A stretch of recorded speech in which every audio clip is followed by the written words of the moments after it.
Halo para penonton setia ABB, para otaku mania dimanapun kalian berada. Balik lagi ketemu sama Mimin di channel kesayangan kita semua ini ya. Buat kemarin yang nanyain soal judul, oke lah Mimin sekarang langsung kasih di awal. Judul anime ini adalah Fukigen Nama no Nokeya. Ceritanya tentang Hanae Asia yang memulai masa SMA-nya, tetapi dia justru mengalami penyakit yang sangat aneh. Seminggu berturut-turut dia selalu pingsan sebelum mencapai kelasnya. Ternyata penyebabnya adalah adanya yokai yang menempel di tubuhnya sehari sebelum ia masuk sekolah. Kalau gitu langsung saja kita sikat. Tapi sebelum kita mulai, pasang dulu headset kalian. Lupakan chattingan dengan mantan. Kencangkan sabuk pengaman kalian. Mari nonton sambil gelesotan. Ceki bro. Suatu siang, seorang pemuda bernama Aisyah Hanae berjalan terseok-seok di sekitar sekolah. Pandangan pemuda itu mulai buyar. Sampai akhirnya dia tak kuat lagi ya. Pemuda itu pun ambruk dan segera menarik perhatian banyak orang di sekitar sana.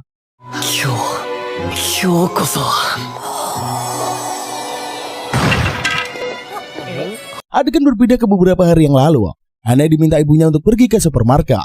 Sore harinya setelah belanja semua barang, Hanae berjalan pulang.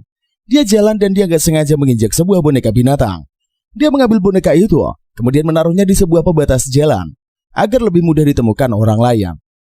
Gak taunya boneka itu malah ternyata bisa hidup dan nemplok ke punggung Hanae. Pemuda itu mencoba melepaskan sosok yang mirip boneka tersebut, tetapi upayanya gagal. Akhirnya Hanae pun pulang bersama makhluk yang nemplok di punggungnya itu. Hari sudah malam saat Hanae sampai pulang. Ibunya menyambut Hanae dan tanya kenapa Hanae kelihatan sangat lelah. Hanae bilang dia sebel karena ada makhluk aneh yang nemplok ke punggungnya. Ternyata ibunya Hanae gak bisa lihat sosok yang begituan yang nemplok di punggung putranya. Sejak saat itulah si sosok kayak boneka terus nemplok. Hal itu bikin Hanae merasa pusing, mual, dan mudah capek. Pas jalan ke sekolah dia mulai terseok-seok karena ketemplokan makhluk di punggungnya itu. Hanae hampir sampai di sekolah. Seperti dugaannya, hanya dia yang dapat melihat makhluk tersebut.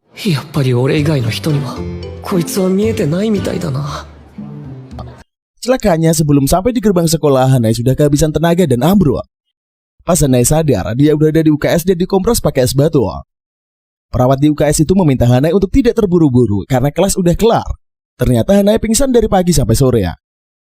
Akhirnya Hanae pun berjalan meninggalkan sekolah. Makhluk yang nemplok di tubuhnya itu masih membuatnya kelelahan. Hanae gak percaya sudah menghabiskan hari pertama masuk SMA di UKS dan masih kelelahan setelahnya. Hanae yakin benar kalau penyebab tubuhnya adalah makhluk di punggungnya. Dia juga menduga kalau makhluk itu adalah yokai. Hanae mencoba melepaskan makhluk itu dari tubuhnya, namun tetap aja gak berhasil. Cewek di belakang Hanae pun bingung karena pemuda itu bertingkah kayak orang sinting. Besoknya kondisi Hanae masih sama. Dia kelelahan saat berangkat sekolah. Untungnya dia berhasil berjalan sampai ke gerbang sekolah. Namun setelahnya dia kembali ambruk kayak sebelumnya dia semaput. Hari ketiga Hanae pun berhasil jalan lebih jauh, tetapi juga tetap semaput sebelum sampai di kelas. Hari keempat Hanae udah berhasil sampai loker sepatu, tapi dia juga langsung semaput. Hari kelima Hanae berangkat sekolah sambil menggunakan tongkat kayu. Kondisinya kayak orang yang kekurangan darah. Tapi meski udah pakai tongkat buat berjalan, Hanae tetap aja ambruk. Di tengah-tengah perjalanan, tapi waktu itu dia nekat bangkit. Masih terseok-seok dan limbung, dia mencoba terus berjalan. Dia sukses sampai loker sepatu. Melanjutkan perjalanannya lagi ya. Hanae akhirnya berhasil sampai di kelasnya untuk pertama kali ya. Tapi saat itu juga dia kehabisan tenaga dan tersungkur dan di UKS. Dia gak percaya kehidupan sekolahnya sejak penerimaan murid baru sampai saat itu hanya dipenuhi dengan tubuh lemah, semaput, dan UKS. Kondisinya makin mengenaskan dari hari ke hari sejak si makhluk hidup mirip boneka nemplok di punggungnya. Seiring dengan melemahnya Hanae, ternyata si makhluk di punggungnya itu juga makin gede ya. Gak diraguin lagi, makhluk itu udah pasti menghisap sesuatu dari tubuhnya. Hanae gak mau modiar cuma karena dihisap tenaganya. Dia nekat bangun dan keluyuran. Di koridor pas mencoba mengusir makhluk dari tubuhnya, Hanae gak sengaja melihat selebaran di mading. Selebaran itu berisi perekrutan pengusir yokai. Syaratnya gak perlu berpengalaman, cukup menghubungi nomor telepon milik Abeno yang udah dicantumkan. Hanae balik lagi ke UKS. Dia menelpon Abeno karena siapa tahu makhluk di tubuhnya itu bisa diusir. Hanae dan Abeno pun ngobrol. Hanae diminta untuk melakukan wawancara. Setelahnya Abeno meminta Hanae membuka pintu UKS. Pas dibuka, mas-mas berambut pirang udah nongol di sana. Ternyata dia adalah Abeno itu. Pas Hanae keluar dari pintu, ternyata secara ajaib dia masuk ke ruangan lain tempat Abeno berada. Seketika itu juga makhluk di punggung Hanae kempes. Abeno membikinkan teh untuk Hanae. Dia memperkenalkan dirinya sebagai Abeno Hirwitsukir. Tanpa basa-basi Abeno tanya kapan Hanae siap mulai bekerja. Abeno bilang Hanae kelihatan lemah. Sayangnya gak ada orang lain yang merespon selebarannya. Mau gak mau Abeno pun merekrut Hanae. Sebelum pembicaraan semakin jauh, Hanai bilang kalau tujuannya ke sana bukan ingin bergabung, melainkan justru ingin meminta bantuan. Pas Abeno tanya butuh bantuan apa, Hanai langsung bilang kalau ada makhluk di punggungnya udah menyebabkan masalah besar. Abeno bilang dia akan mengusir makhluk di punggung Hanai, tapi bohong. Abeno mengusir Hanai. Dia membiarkan Hanai masuk karena dia pikir Hanai ingin bekerja. Jika Hanai ingin pengusiran, maka dia harus menunggu sampai gilirannya tiba.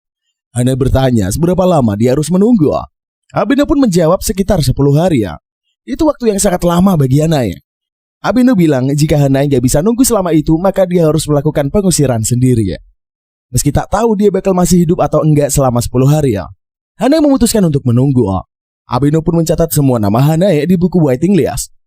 Pas ditanya nama lengkap, Hanai bilang namanya adalah Aisyah Hanai. Mendengar nama Aisyah disebut, Abeno sekaligus terkejut. Pas tahu kalau Hanai adalah keturunan Aisyah, Abeno mendadak berubah pikiran. Dia mau melakukan pengusiran saat itu juga.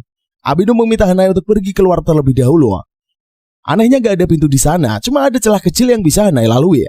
Pas dia keluar dari sana, dia syok ke ruangan itu ternyata ada di atap sekolah. Padahal dia yakin benar bahwa ruangan UKS bersebelahan persis dengan ruangan tempat tadi dia ngobrol dengan Abeno. Gak lama kemudian makhluk di punggung Hanai mendadak berubah menjadi jumbo, sehingga Hanai pun ambruk ke tindih. Dia meminta Abeno segera mengusir makhluk tersebut, karena kalau enggak dia bakal celaka. Abeno pun mengeluarkan benda misterius dan ekspresi wajahnya pun berubah serius. Ternyata cuy, yang dikeluarkan adalah balon karet. Dia meniupnya sampai berbentuk bulat penuh. Hanai syok melihat Abeno yang malah main-main. Abeno kecewa dengan Hanai. Menurutnya Hanai sama saja seperti yang lainnya. Abeno bilang dia tidak peduli jika Hanai mati atau kesakitan. Dia melakukan semua itu bukan untuk manusia, melainkan melakukannya demi para yokai. Abeno mengelus-elus yokai berbulu yang menindih Hanai. Kemudian bertanya apakah yokai itu mau main dengannya atau tidak. Yokai jumbo itu bangun dan pergi mengikuti Abeno. Sementara Hanai berhasil terlepas dari yokai tersebut. Seperginya yokai dari tubuhnya, Hanai merasa tubuhnya kembali sehat bugar seperti sedia kala. Sementara itu Abeno masih main bola bersama si yokai. Dia bertanya ke Hanai apakah dia tahu alasan yokai itu mengikutinya. Awalnya Hanai mengira kalau dia udah menginjak yokai itu, kemudian si yokai itu ingin balas dendam. Sambil terus main lempar bola, Abeno bilang kalau yokai itu ingin membunuhnya. Maka udah dilakukan sejak kemarin-kemarin. Hanai kemudian bertanya kenapa yokai itu nemplok ke punggungnya.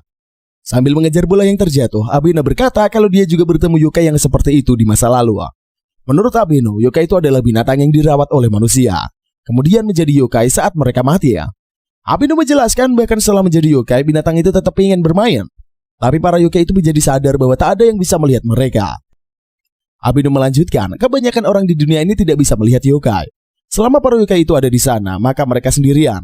Jadi saat yokai itu bertemu dengan Hanai dan ternyata bisa melihat sosoknya, maka yokai itu akan sangat senang. Yokai itu memutuskan untuk tidak mau sendirian lagi ya.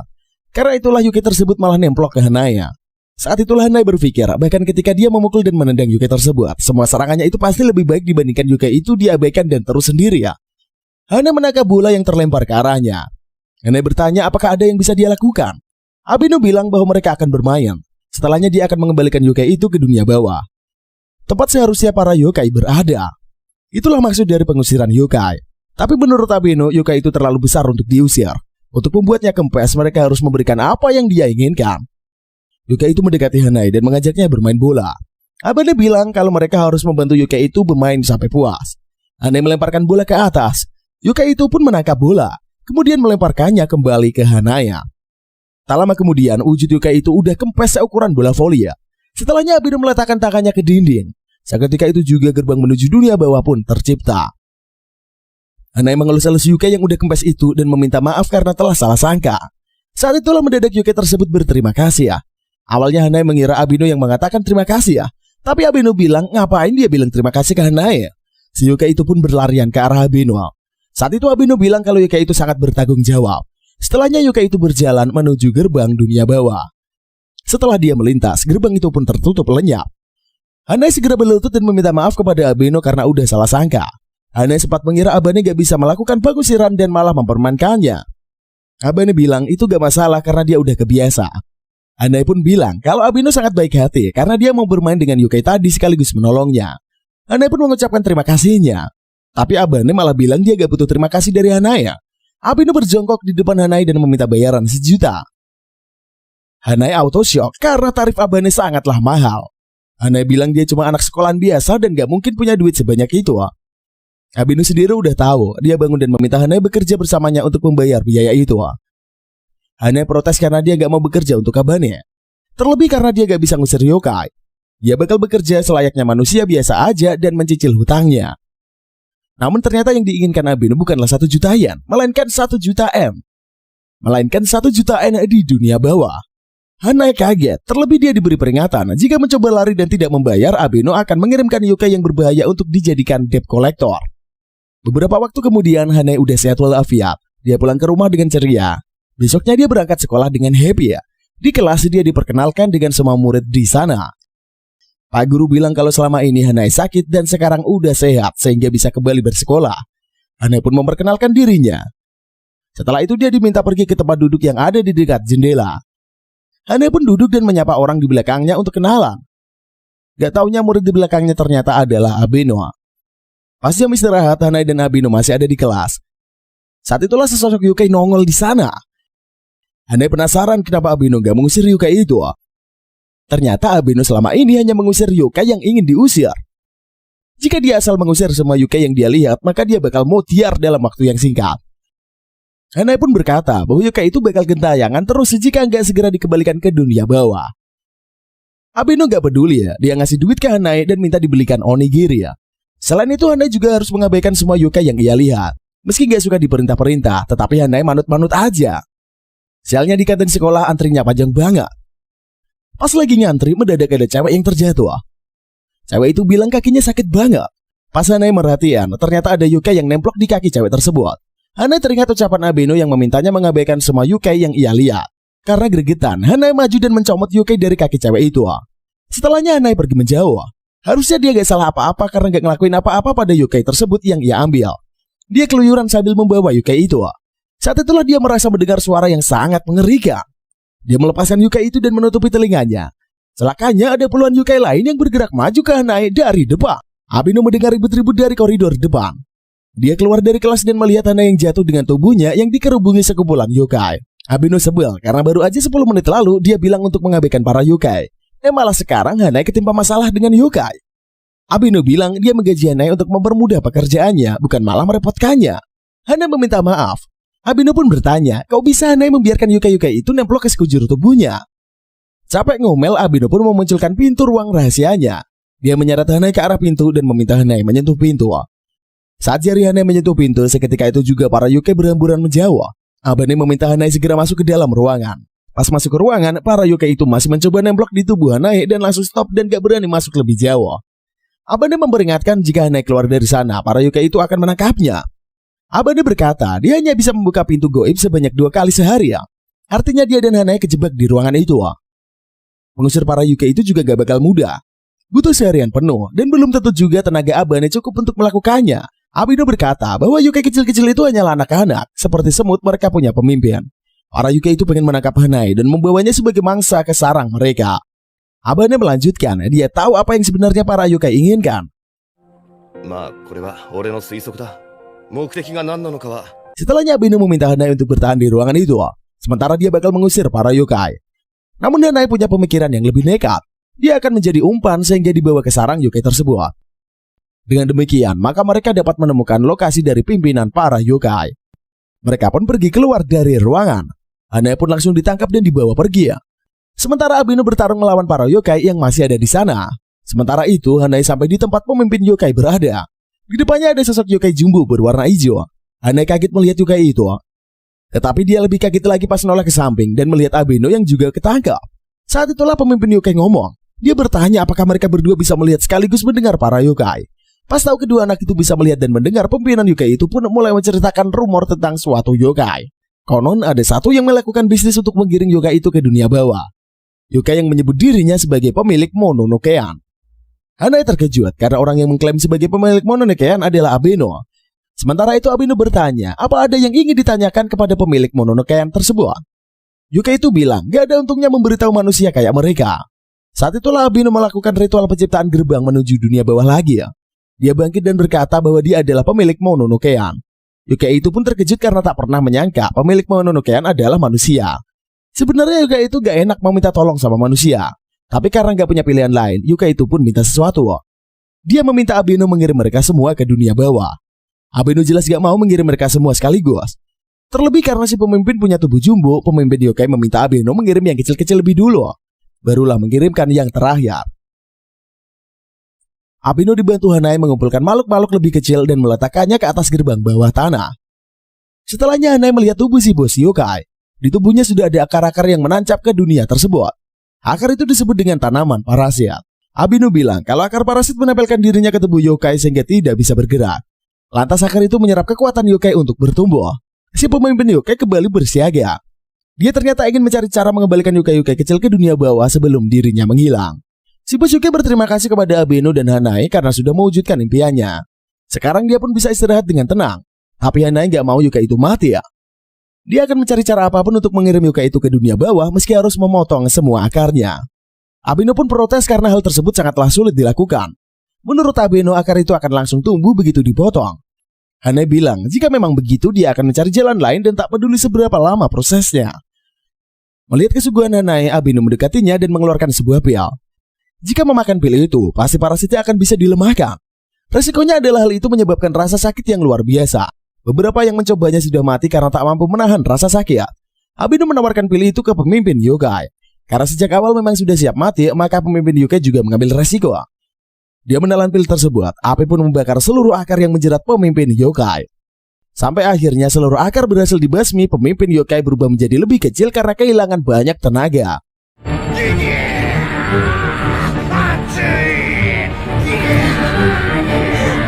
Tak hanya itu, tetapi karena penderitaan rasa sakit, maka pemimpin yokai itu pun pingsan. Bangun atau tidaknya yokai tersebut tergantung dengan dirinya sendiri ya. Baru saja kelar ngomong, mendadak si bos yokai itu bernama Kakiki itu melek. Hanae segera memeluk Pak Bos Kakiki dan bersyukur karena dia berhasil selamat. Abeno membuka gerbang bawah tanah. Tadi sangka-sangka ada sekumpulan yokai yang ternyata ingin menjemput Pak Bos Kakiki ya. Setelahnya rombongan yokai itu pun memasuki gerbang menuju dunia bawah. Setelah berpamitan, mereka semua pun pergi ya. Seperginya para yokai, Abeno segera menutup pintu gerbang. Namun tak lama setelahnya Abeno jatuh tak sadarkan diri ya. Untungnya Abeno sadar tak lama setelahnya. Dia dan Hanae pun segera pergi meninggalkan tempat itu. Konflik dengan yokai pun berakhir. Besoknya, Hanae yang lagi buka pintu kelas malah melihat ruangan milik Abeno. Di sana udah ada Abeno dan sosok misterius yang bernama Mitsuchigura. Ternyata Mitsuchigura ini sudah mengajukan permintaan. Ada sebuah topeng ekspresi yang bisa mengatur emosi manusia meski manusia itu tidak menginginkannya. Misal suasana hati seseorang sedang muak tetapi dia menggunakan topeng tertawa, maka suara amukan orang pemakai topeng itu akan terdengar seperti tertawa.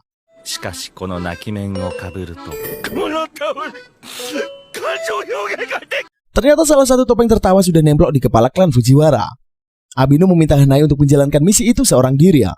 Akhirnya dikirimlah Hanae ke kediaman Fujiwara. Di sana dia ketemu dengan cewek bernama Fujiwara Zenko. Ayah dari Zenko ternyata sedang sakit. Suatu ketika ayahnya sering tertawa-tawa sendiri ya. Hanae bilang itu adalah akibat yokai. Namun Zenko tidak mempercayainya. Mereka berdua pun pergi menemui Pak Fujiwara. Pas mereka sampai di dekat kamar Pak Fujiwara, mendadak suara tertawa terdengar sangat keras. Pak Fujiwara ternyata sudah bangun dan terus tertawa. Awalnya Zenko senang karena mengira ayahnya sudah sembuh. Namun Hanae gak kepikiran seperti itu. Hanae mengeluarkan sebuah buku dan membacakan sesuatu untuk Pak Fujiwara. Setelah beberapa saat, Pak Fujiwara pun berhasil ditenangkan. Selama Pak Fujiwara tertidur, Zenko malah ngariat. Dia mencabuti rerumputan di sekitar kamar bapaknya. Hanae datang dan membantu cewek itu ngariat. Saat itulah Zenko berkata bahwa sebenarnya ayahnya pengen punya anak cowok.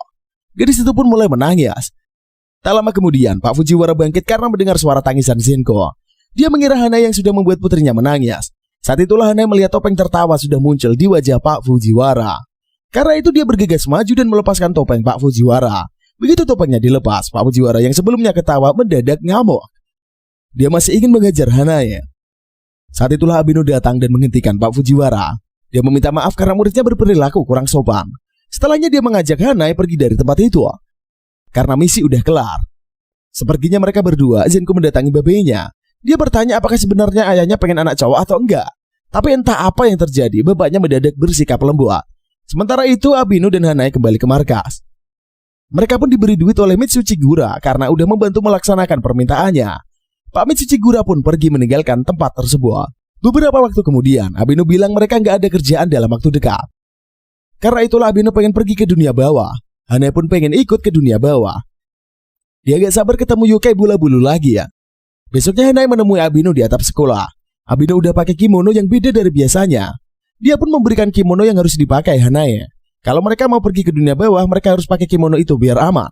Setelah persiapan selesai, Abino pun membuka gerbang dunia bawah.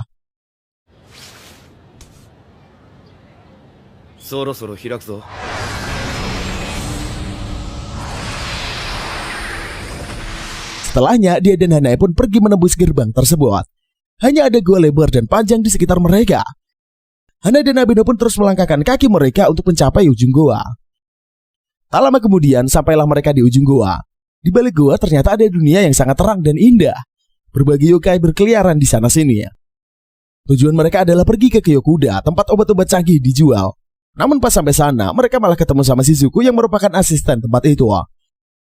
Gak lama kemudian pemiliknya yaitu Kaura muncul. Pas melihat mereka berdua, Hanai kaget mereka berdua berwujud seperti manusia. Tetapi ternyata Shizuku punya ekor. Mereka semua adalah yokai yang bentuknya menyerupai manusia.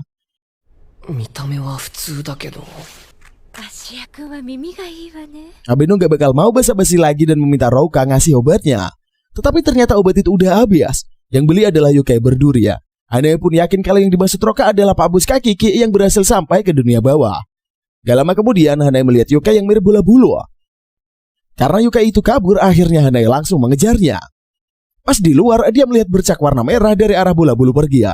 Takut yokai itu terluka, Hanai bergegas mencarinya. Di ujung jalan dia ketemu sama yokai itu. Pas dicek ternyata itu bukan bola bulu, dan cairan merah bukanlah darah merah, namun berasal dari cairan buah yang digigit oleh yokai tersebut. Yokai auto kabur pas ada pemilik dagangan yang buahnya dicuri.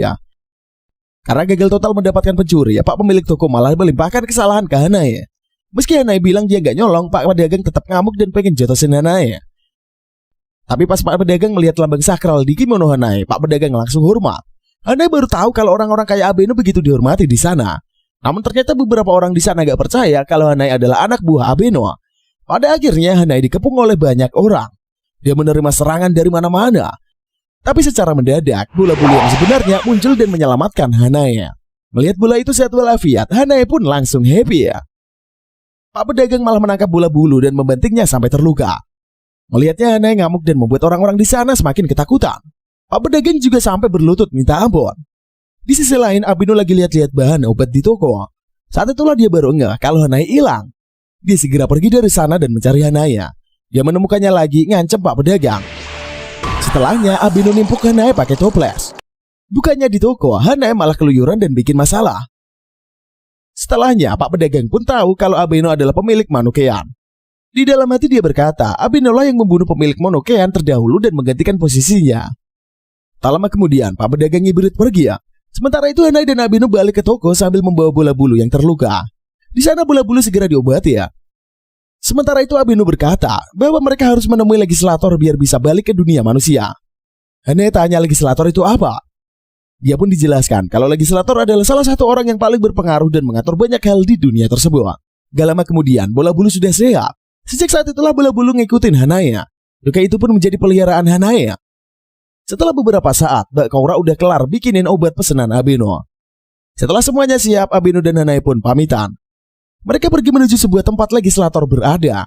Ternyata legislator itu adalah atasan Abino. Semua tindakan Abino sudah diatur oleh legislator. Setelah melakukan perjalanan yang panjang, mereka sampai ke sebuah danau. Di sana ada sebuah bangunan tempat legislator tinggal. Ternyata legislator itu adalah mas-mas yang demen ngudut bernama Rippo.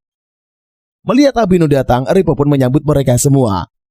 Dia gak nyangka kalau Abino bakal merekrut manusia menjadi anak buahnya. Padahal Abino udah ditawari banyak banget yokai buat jadi anak buahnya. Tetapi Abino menolak semuanya.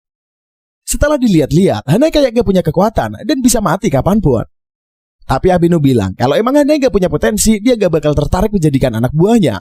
Rippo pun menerima alasan itu. Setelahnya dia merevisi beberapa peraturannya yang bakal memudahkan aksi Abino dan anak buahnya. Selain itu, dia juga minta si bola bulu juga dijadikan anak buah Abino. Setelah setuju dengan semua persyaratannya, Ageno dan rombongannya pun masuk ke gerbang. Ketika gerbang tertutup, mereka pun diteleportasikan ke tempat lain. Besoknya Pak Guru bukannya ngasih pelajaran. Dia justru asik cerita ke anaknya. Hasilnya Hanai malah asik mainan HP. Ternyata misi mereka berikutnya adalah mencari sebuah cincin. Awalnya Hanai mengira ada Yuka yang kehilangan cincin, tapi ternyata itu hanyalah sebuah cincin pernikahan milik wanita tua. Hanai diberitahu kalau sejak suaminya meninggal, si wanita tua memakai cincin nikah suaminya beserta cincin nikahnya sendiri ya. Tapi tiba-tiba cincinnya terlepas saat dia keluyuran di luar. Klien baru mereka adalah Yuka yang mendiami cincin nikah suaminya. Permintaan klien adalah menemukan cincin yang hilang itu dan mengembalikannya ke sang istri ya. Sebelum suaminya tiba di dunia bawah. Hanai melihat HP-nya dan ternyata waktu yang dijadwalkan untuk pertempuran dengan klien sudah lewat. Di depan Pak Guru masih ngoceh soal putrinya. Saat itulah salah satu murid yang bernama Fushimi menguap karena mengantuk. Kemudian ia mengangkat tangannya. Dia minta izin pergi ke kantin karena Pak Guru banyak omong. Pas tahu Fushimi berani ngomong gitu, Hanai langsung memujinya dan bilang mantap. Pak Guru pun baru ngeh kalau jam pelajaran udah habis. Pelajaran dibubarkan dan Pak Guru meminta mereka semua langsung pulang ke rumah dan jangan keluyuran. Setelah kelas bubar, Abino dan Hanai segera ngacir ke tempat pertemuan. Mereka udah telat 6 menit dari jadwal. Di sekitar mereka mendadak ada rumput yang goyang-goyang. Abino menghadap ke arah sana dan meminta maaf karena udah telat. Setelahnya Yuka imut yang berbentuk kayak bola itu bernama Manjiro nongol di depan mereka semua. Manjiro ngomel karena membiarkan seorang klien menunggu. Abino meminta maaf. Manjiro bilang jangan seenaknya ngulur waktu meski mereka udah ketemu sebanyak 4 kali ya. Abino minta dilepasin dari lilitan Manjiro. Setelah itu Manjiro melihat ke arah Hanai dan Bula-Bula. Abino menjelaskan kalau mereka berdua adalah anak buahnya. Setelah Abino dan anak buahnya melihat ke arah sungai, konon di sanalah cincin terjatuh. Arus air yang cukup deras mungkin udah membuat cincin itu hanyut. Mereka semua nyebur ke sungai dan nyari ke sana sini ya. Sementara itu Abino ngomelin Manjiro yang ikut keluyuran mencari cincin. Manjiro harus kembali ke wanita tua itu. Saat Manjiro di dunia manusia, tubuhnya tak akan tahan berada jauh dari cincin suami dalam waktu yang lama. Abino memperingatkan kalau Manjiro ceroboh, tubuhnya bakal lenyap. Pas Abino lagi ngoceh, mendadak Hanai berteriak karena udah menemukan cincin yang mereka cari-cari ya. Hanai bilang butuh waktu 15 menit untuk menemukannya. Saat itulah Manjiro mendekat dan pengen lihat cincin itu. Pas dilihat baik-baik, Manjiro yakin kalau itu emang cincin seperempuan tua. Tapi karena dia belut, dia malah melilit muka Hanai sampai Hanai megap-megap. Sambil melepas tubuh Manjiro dari wajahnya, Hanai bertanya gimana caranya ngembaliin cincin itu. Abino malah bingung dengan pertanyaan Hanai ya. Kalau mau nyerahin ya tinggal dikasih aja. Hanai bilang kalau dua bocah asing mendadak ngasih cincin pasti malah bikin si wanita tua ketakutan. Mereka pun mikir gimana caranya buat ngembaliin cincin tersebut. Bisa saja memasukkan cincin ke kotak surat, tetapi Hanai minta cara yang aman dan lebih bagus. Hanai bilang bahwa Manjiro bakal pergi ke dunia bawah pas cincin udah diserahkan. Artinya itu akan menjadi kali terakhir Manjiro melihat nenek. Hanai melanjutkan kalau Manjiro pengen ngembaliin cincin ke si nenek. Karena itulah Manjiro sampai mencarinya ke sana sini ya. Hanai gak cuma pengen nyerahin cincin, tetapi pengen memberitahu si nenek tentang Manjiro juga. Hanai berpikir untuk menyerahkannya bersama dengan sesuatu yang membuat si nenek mengingat Manjiro. Tapi Abino bilang mereka gak perlu repot-repot begitu. Akan sulit bagi manusia kalau mereka tahu ada Yuka yang ikut campur. Menurut Abino, hal itu akan membuat manusia geli, curiga, atau bahkan ketakutan. Setidaknya pengalaman Abino mengajarinya hal itu. Yang paling buruk adalah bisa saja si nenek malah menolak cincin tersebut. Setelahnya Hanai pun meminta maaf kepada Manjiro karena tak punya ide mengembalikan cincin dengan cara yang lebih baik. Karena Hanai sampai merundukkan kepala, Manjiro malah menyerudukkan Hanai sampai jatuh. Dia ngoceh bahwa dia gak butuh minta maaf. Manjiro menghargai keinginan Hanai untuk memberitahu si nenek. Tapi menurut Manjiro, Abino mengatakan kebenaran. Jika si nenek gak menerima cincin itu, mereka gak bakal bisa apa-apa lagi ya. Manjiro berkata, mengembalikan cincin secara diam-diam sudah cukup. Manjiro puas jika cincinnya bisa dikembalikan. Mereka pun semua berangkat menuju rumah si nenek. Mereka sampai di rumah si nenek, kemudian pergi mendekati sebuah kotak surat. Pas Hanai menyemplungin cincin, mendadak nenek muncul di sana. Hanai dan gengnya pun auto kaget karena nenek muncul secara tiba-tiba. Nenek menahan tangan Abino, kemudian berjalan mendekati Hanai. Pas melihat cincin yang dipegang Hanai, nenek itu terkejut. Dia bertanya, kenapa cincin itu ada di tangan Hanai? Saat Hanai ingin menjelaskan, Abino memintanya berhenti ngomong. Dia meminta Hanai segera memasukkan cincin itu ke kotak surat. Hanai masih pengen menjelaskan sesuatu, tapi Abane dan Manjiro memintanya segera memasukkan cincin ke kotak surat. Karena Hanai pelin-pelan, Abino akhirnya bersuara. Dia berkata kepada nenek bahwa seseorang bernama Manjiro meminta mereka mengembalikan sebuah cincin kepada si nenek. Nenek pun penasaran dengan siapa Manjiro itu. Abino tak menjelaskan siapa itu Manjiro. Yang jelas Manjiro yakin kalau cincin itu sangat penting untuk si nenek. Abino berkata bahwa dia tak bisa menjelaskan lebih lanjut alasan mereka ada di sana. Abino memahami jika sang nenek gak percaya mereka. Tetapi Abino berharap kalau nenek itu menerima cincinnya. Setelahnya nenek itu menggenggam tangan Hanai. Nenek itu tertawa dan berkata kalau sepertinya mereka terpesona dengan hantu Manjiro. Hanai kaget pas tahu kalau nenek itu kenal Manjiro. Si nenek menjawab kalau dia sangat akrab dengan nama itu. Ternyata Manjiro adalah nama suaminya. Hanai kaget, si nenek berkata bahwa Manjiro sudah lama meninggal. Nenek itu berkata mungkin Manjiro datang karena cincin nenek itu hilang. Nenek itu gak menyangka arwah Manjiro menemui anak-anak itu. Meski dia melihat arwah suaminya itu, tetapi si nenek sangatlah bahagia. Nenek itu pun menerima cincin tersebut. Kemudian berterima kasih karena sudah mengantarkannya. Nenek itu pun mengenakan kedua cincin. Dia berterima kasih kepada Manjiro. Saat itu juga Manjiro si belut terharu. Lantas memeluk si nenek dengan tubuh belutnya. Mereka semua pun tertawa-tawa bahagia. Sampai akhirnya Abeno melihat sekelebatan melintas di dekat sana. Dia bertanya kepada Hanai apakah melihat sesuatu, tetapi Hanai tidak melihatnya. Sementara itu jejak yokai muncul di atas dinding. Jejak itu langsung menghilang dalam beberapa saat. Beberapa hari kemudian Zinko menemui Hanai di sekolah. Cewek itu sekali lagi berterima kasih atas bantuan Hanai beberapa waktu lalu. Abeno juga nongol di sebelah Hanai. Saat itulah Hanai menunjukkan lengan kirinya. Di sana ada sebuah tanda hitam misterius. Zinko udah menunjukkan tanda itu ke semua orang, tetapi ternyata tidak ada yang bisa melihatnya. Pas dibawa ke dokter juga gak ada ditemukan kelainan apa-apa. Karena Hanai dan Abeno melihat tanda itu artinya pelakunya adalah yokai. Abeno bertanya apakah Zinko melihat ikan terbang di dekat jendela atau tidak. Secara mengejutkan, Zinko dapat melihatnya. Mereka semua kaget mengetahui bahwa Zinko bisa melihat yokai. Zinko bilang dia mendapatkan tanda itu setelah digigit sosok seperti entah anjing atau kucing. Tubuhnya lebih besar daripada anjing. Saat itulah yokai rubah muncul di pundak Abeno. Dia mengaku sebagai sosok yang menggigit Zinko. Ternyata rubah itu kenal dengan Abeno. Namun Abeno tidak mengenalnya. Setelahnya, rubah itu ngajak mereka main petak umpet. Kalau bisa nemuin dia, maka tanda hitam di lengan Zinko bakalan hilang. Tetapi kalau Hanai dan teman-temannya kalah, maka lengan Zinko bakal hancur.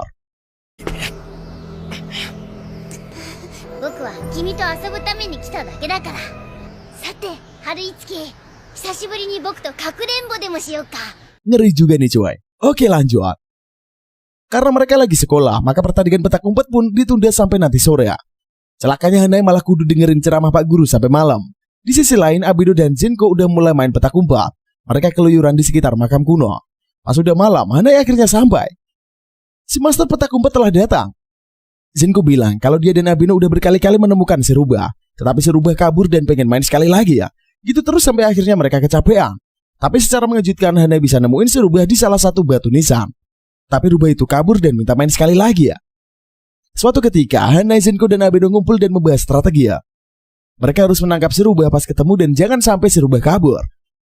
Saat itulah Hanai menyentuh pundak Abeno dan bilang kalau dia udah menemukan si rubah. Ternyata si rubah nyamar menjadi Abeno. Karena ketahuan wujudnya pun kembali jadi rubah.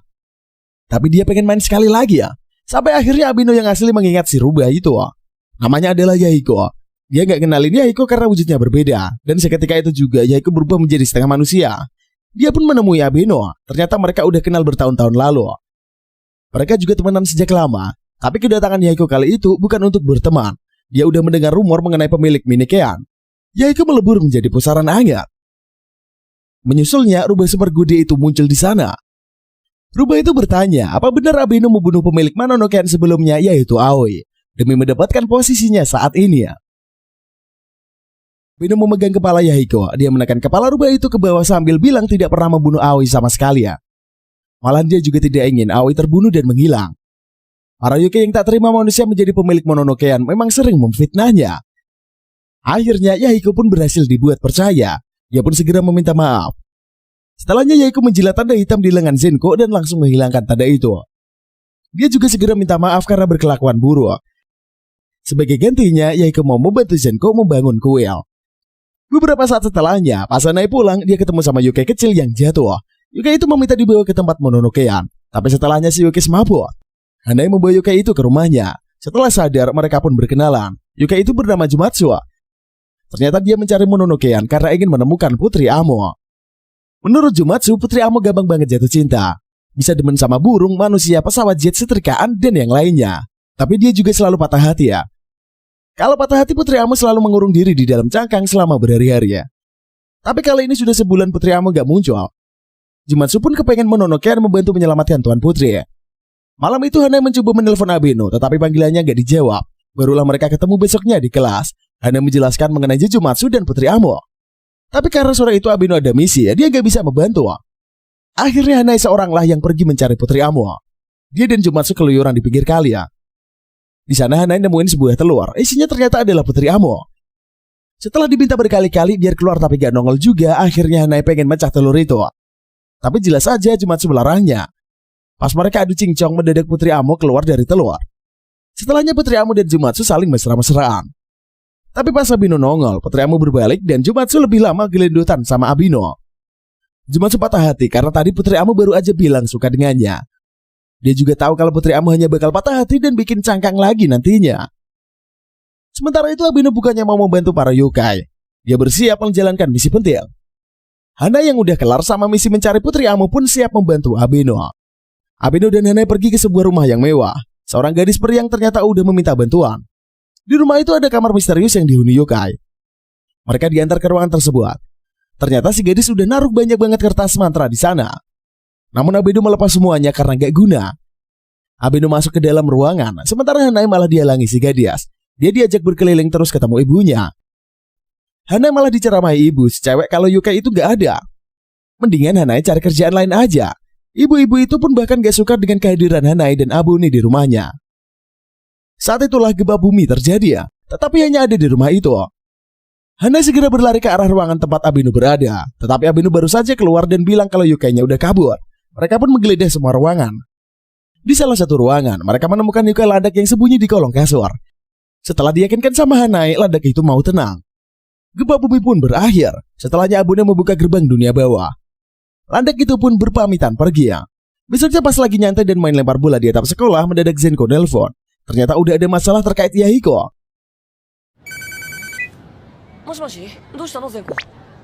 Tak buang-buang waktu, Hanai dan Abune pun segera pergi ke tempat Zenko berada. Di sana mereka segera berkumpul dan membahas apa yang sebenarnya terjadi ya. Ternyata ada yukai misterius di sebuah ladang yang menyebarkan kabut serta lumpur hitam ke segala arah. Ternyata masalah tentang Yahiko itu adalah karena dia nyangkut di kuil. Saat itulah Abino dan yang lainnya menyadari sesuatu dari atas. Mereka bergegas pergi ke sebuah ladang luas yang tertutup kabut. Ada bau busuk dari arah sana. Mereka pergi menembus kabut dan melihat yukai berbentuk orang-orangan sawah bernama Nobo. Ternyata Nobo terjebak di lumpur sehingga tak bisa lepas.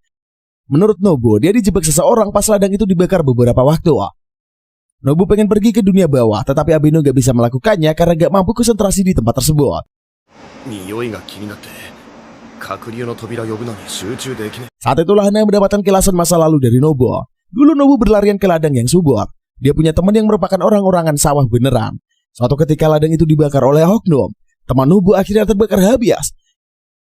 Kembali ke masa kini, Hanai bilang kalau Nobu menjebak dirinya sendiri di ladang itu.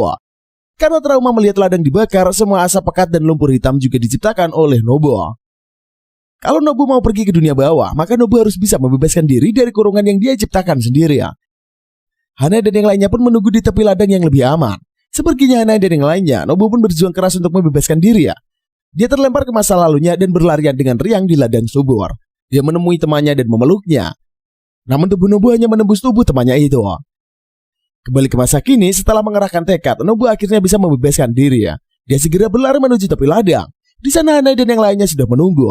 Nobu pun meminta untuk dikirim ke dunia bawah.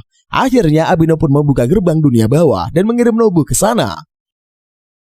Beberapa hari kemudian, Hanai dan Abino kedatangan yokai bernama Okina. Dia memiliki sebuah permintaan khusus untuk mereka. Dia mengenal seorang yokai yang ingin kembali ke dunia bawah. Namun penglihatan yokai itu sudah menghilang lama sekali ya. Nah, dia ingin meminta manusia yang bisa melihat yokai untuk menyembuhkan penglihatannya selama 4 hari kepada yokai yang dimaksud Okina. Mereka semua pun pergi menemui yokai bernama Tomori ya. Setelah ngobrol beberapa saat, Hanai bertanya apakah Tomori mau melihat dunia sekali lagi sebelum pergi ke dunia bawah. Ternyata Hanai bersedia meminjamkan penglihatan yokainya kepada Tomori ya. Mendengarnya, Tomori pun terharu dan mau menerima kebaikan Hanai ya. Proses transfer penglihatan pun dimulai. Dalam sekejap, Hanai kehilangan kemampuan melihat yokai. Di sisi lain, Tomori menangis karena dapat melihat dunia seperti dulu lagi ya. Karena Hanai kehilangan kemampuan melihat yokai, maka Abino meminta Hanai pergi dari sana. Karenanya akan mengganggunya. Mau tak mau Hanai pun melakukannya. Sehari berlalu, penglihatan yokai Hanai belum kembali ya. 2 hari kekuatannya belum juga kembali ya. Bahkan setelah 5 hari berlalu, kemampuan Hanai juga belum kembali ya. Suatu siang di atap, Hanai sedang nongkrong bareng Abino. Di sana ada juga yokai-yokai lain, tapi Hanai gak bisa melihatnya. Saat itulah Abino meminta Hanai menyerah. Kekuatannya tak akan kembali. Hanai pun kesal karena sudah dibohongi Okina dan Tomori ya. Setelahnya Abino pergi menuju dunia bawah. Dia bertanya kepada Koura apakah Rippo sang legislator ada di danau atau tidak. Setelah dipastikan ada, Abeno pun pergi menuju danau dan bertemu dengan Rippo. Rippo bilang tumben Abeno datang tanpa kasih kabar dulu. Dia menduga pasti ada hal penting sampai membuat Abeno datang tanpa persiapan. Abeno berkata bahwa dia baru saja melepas seorang bawahan. Rippo berkata seorang master bisa mempekerjakan siapa saja dan juga memberhentikan siapa saja. Abeno berkata bahwa Rippo kesal ketika diam-diam dia mempekerjakan seseorang. Jadi setidaknya Abeno memberitahu Rippo saat memecat orang. Abeno pun berniat meninggalkan Rippo. Saat itulah Rippo bertanya kenapa Abeno melepas bawahannya. Rippo pun menebak bahwa alasannya adalah karena kemampuan melihat yokai bawahannya menghilang. Abeno membenarkan hal tersebut. Menurut Abeno, alasan itu sudah sangat cukup untuk tidak mempekerjakan Hanae lagi ya. Rippo pun berkata bahwa kemampuan melihat yokai Hanae hanya hilang sementara, dan anak itu pasti bisa melihat yokai lagi ya. Abeno berkata bahwa waktu perkiraannya hanya dalam beberapa hari ya. Sementara sekarang sudah 1 minggu dan kemampuan Hanae belum juga kembali ya. Dia tak mungkin bekerja dengan orang yang tak berguna. Hanae yang akan menjadi beban dalam pekerjaannya. Rippo kemudian mengatakan apa yang dulu dia pernah katakan pada Abeno. Rippo kemudian mengatakan apa yang dulu pernah dikatakan Abeno. Yaitu adalah aku tidak akan memecatnya kecuali kau terpaksa membuat peraturan untuk itu. Abeno berkata situasinya sudah berubah. Rippo kemudian bertanya apakah Abeno menyesal mempekerjakan Hanae. Menurut Rippo, Abeno merasa itu adalah waktu yang tepat untuk memberhentikan Hanae. Abeno berkata bahwa Hanae terlalu berperasaan kepada yokai, melebihi apa yang seharusnya dilakukannya. Menurut Abeno, jauh lebih baik bagi Hanae jika tidak bisa melihat para yokai. Rippo pun tahu apa yang sebenarnya diinginkan oleh Abeno. Menurut Rippo, Abeno tidak mau Hanae mengalami apa yang dialami oleh Abeno. Rippo pun kagum karena Abeno sangat perhatian dengan anak buahnya. Selain itu, Rippo yakin kalau Hanae langsung setuju dipecat begitu saja. Abeno sendiri pun tidak tahu apakah Hanae setuju atau tidak. Setelahnya, Rippo bertanya, ada berapa orang di keluarga Aisyah? Abeno berkata ibu Hanae bekerja sebagai penjual tanaman hias, sementara kakaknya demen mabuk-mabukan dan suka pulang larut malam. Sementara Hanae tak pernah menceritakan mengenai ayahnya. Abeno bertanya kenapa Rippo tiba-tiba tertarik dengan keluarga Asia. Rippo berkata kalau dia memang sudah lama tertarik dengan manusia Asia yang bisa melihat yokai. Rippo pun tahu kalau itu adalah salah satu alasan Abeno mempekerjakan Hanae. Karenanya dia meminta Abeno menunggu sampai kemampuan Hanae kembali ya. Tetapi Abeno segera menjawab bahwa dia yakin akan menyingkirkan siapa saja yang berpotensi menghalanginya sebagai pemilik Mononokean. Sementara itu, Hanae melanjutkan hidupnya. Dia mulai melupakan segala sesuatu tentang yokai. Dia bergabung dengan temannya di klub foto. Hari demi hari dia lalui dengan memfoto apa saja yang ada di sekitarnya. Suatu sore dia ketemu sama Zenko yang nongol di depannya. Hanae berkata bahwa dia baru magang di klub foto. Tetapi aktivitasnya ternyata sangat menyenangkan. Zenko kemudian bertanya apakah Hanae berhenti dari pekerjaannya. Hanae menjawab kalau ia tidak benar-benar berhenti ya, melainkan justru dipecat. Mereka pun pulang jalan bareng. Zenko berkata bahwa dia nggak bisa melihat yokai dulu, tetapi dia bisa melihat Yahiko saat menggigitnya. Saat itulah Zenko dapat melihat yokai.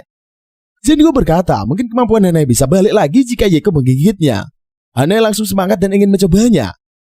Mereka berlari menuju kuil di rumah Zenko. Mereka duduk di dekat halaman belakang. Zenko meminta Hanae menggulung lengan bajunya. Hanae bertanya apakah Yahiko ada di sana. Dan Zenko bilang kalau rubah itu ada tepat di belakangnya. Yahiko pun menggigit lengan Hanae. Tetapi meski sudah digigit, ternyata kemampuan melihat yokai belum juga kembali ya. Sementara itu, Abeno mendatangi toko obat milik Koura. Di sana ternyata sudah ada Kikiri dan para yokai kecil-kecilnya. Setelah mengetahui kondisi Hanae, mereka segera bergerak untuk mencari Tomori ya. Setelah nyari ke sana sini, semua yokai yang udah dibantu Hanae ngumpul. Mereka menemui Abeno dan bilang sudah menemukan di mana Tomori berada. Abeno pun mendatangi Tomori ya. Ternyata Tomori tahu kondisi Hanae. Jika dia tahu akan seperti itu, dia akan menolak tawaran dari Hanae. Karena tak mendapatkan petunjuk, Abeno pun pergi meninggalkan tempat tersebut. Hanae mulai melupakan kehidupannya sebagai pengusir yokai. Dia menjalani kehidupannya sebagai siswa biasa.